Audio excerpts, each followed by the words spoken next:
દાહોદ જિલ્લામાં આવેલ સંજેલી તાલુકામાં 1 લાખ વસ્તી ધરાવતા અને 17,000 જેટલા વીજ ગ્રાહકોને પારાવાર મુશ્કેલીનો સામનો કરવાનો વારો આવ્યો છે। સબ ડિવિઝન ફાળવવા માટે તાલુકાથી લઈ જિલ્લા સુધી અનેકવાર રજૂઆતો કરાઈ તો નેતાઓને પણ આ મામલે અનેકવાર રજૂઆતો કરવા છતાં પરિણામ શૂન્ય જોવા મળી આવ્યું છે।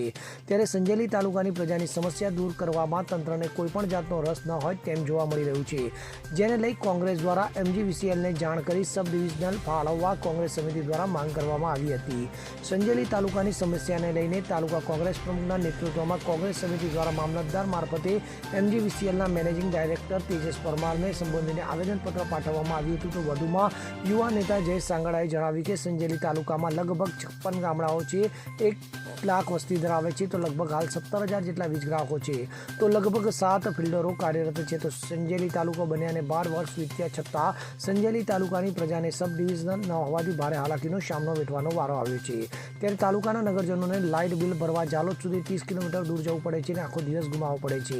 તો સંજેલી તાલુકો આદિવાસી બહુમૂલ્યો ધરાવતો અને જંગલ તેમજ ડુંગરાળ વિસ્તાર ધરાવતો તાલુકો છે, જેને લઈને નેટવર્કની સમસ્યા પણ ઊભી થાય છે, તેમજ શિક્ષણનું સ્તર પણ ઓછું છે, જેથી ઓનલાઈન બિલ પેમેન્ટ કે ઓનલાઈન અરજીઓ કરી શકતા નથી। તો સબસ્ટેશન સિંગવાર લઈ જવાની હિલચાલ કોશિશ થઈ રહી હોય તેમ જાણવા મળી રહ્યું છે। તો કોઈપણ હિસાબે સંજેલી તાલુકામાં સબ ડિવિઝન ફાળવવામાં આવે તેવી માંગ સાથે સંજેલી યુવા પ્રમુખ તેમજ કોંગ્રેસ સમિતિના કાર્યકર્તાઓ દ્વારા મધ્ય ગુજરાત વીજ કંપની લિમિટેડ મેનેજિંગ ડિરેક્ટરને સંબોધીને મામલતદારને આવેદનપત્ર આપવામાં આવ્યું હતું। સંજેલી તાલુકો બન્યાને લગભગ 10 વર્ષ જેટલો સમય વીતી ગયો છે। સંજેલી તાલુકામાં જીઈબીનું સબસ્ટેશન બનીને તૈયાર છે, કાર્યરત છે, છતાં પણ ઓફિશિયલી જીઈબીનું સબસ્ટેશન અહીંયા આગળ ચાલુ કરવામાં નથી આવ્યું। સંજેલી તાલુકાની લગભગ 1 લાખ જેટલી જનતા છે, 17,000 જેટલા જીઈબીના કનેક્શન ધારકો છે। હવે આ લોકોને લાઇટ બિલ ભરવા માટે અહીંયાથી 30 કિલોમીટર દૂર જેટલા જાલોદ જવું પડે છે।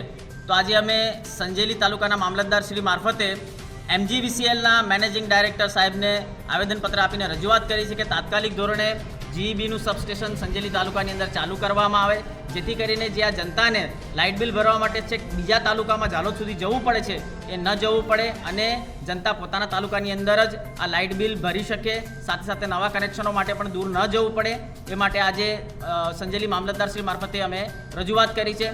જાણવા મળ્યું છે ક્યાંક આ સબસ્ટેશન કોઈક કહે છે કે સિંગવડ લઈ જવા માટેની તૈયારી દર્શાવવામાં આવી રહી છે, ક્યાંક એવું જાણવા મળે છે કે સુખસર લઈ જવાની તૈયારી દર્શાવવામાં આવી છે।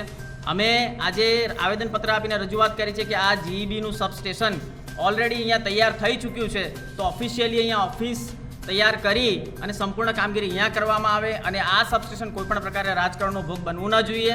સંજેલી તાલુકામાં લગભગ 56 જેટલા ગામડાઓ છે, 1 લાખ જેટલી વસ્તી છે અને 17,000 જેટલા વીજ કનેક્શન ધારકો છે। તો આજે અમે રજૂઆત કરી છે કે તાત્કાલિક ધોરણે અહીંયા વીજળીનું બિલ ભરવા માટેની ઓફિસોની તૈયારી થવી જોઈએ। જય સંગાડા।